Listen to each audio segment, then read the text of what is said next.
Now I would like to share some reflections with you. So many years ago, I worked at Gavi. I was crunching numbers, estimating, calculating doses for the global demand of vaccines. And so I would look at coverage for measles, DPT3, HPV, and then by looking at those figures, little by little, I was actually realizing that those children missing actually one vaccine were also likely to miss other vaccines. At that time, we were talking about a fully immunized child. Then they became zero-dose children. Today, we have 20 vaccines for life-threatening diseases, and millions of children every year don't get even one dose of those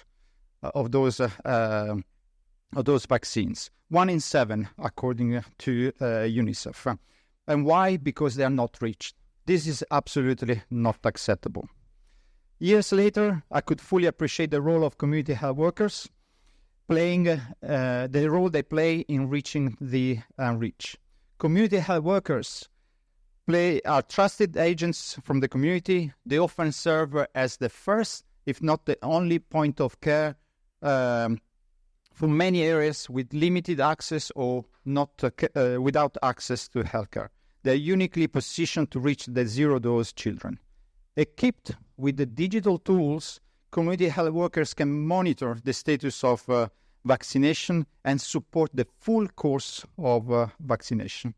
Then, through data analysis, we can uncover gaps in the immunization response, and we can provide timely and tailored corrective actions. But the role of community health workers, of course, goes beyond vaccination. They support maternal and child health. They tackle malnutrition, epidemics, and now also the non-communicable diseases.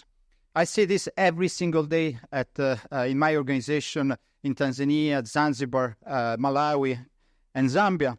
And any of the SHIC member organizations says in the countries, over 60 countries in the world, they see how community health workers can really reach the unreached, save lives, and avoid unnecessary suffering.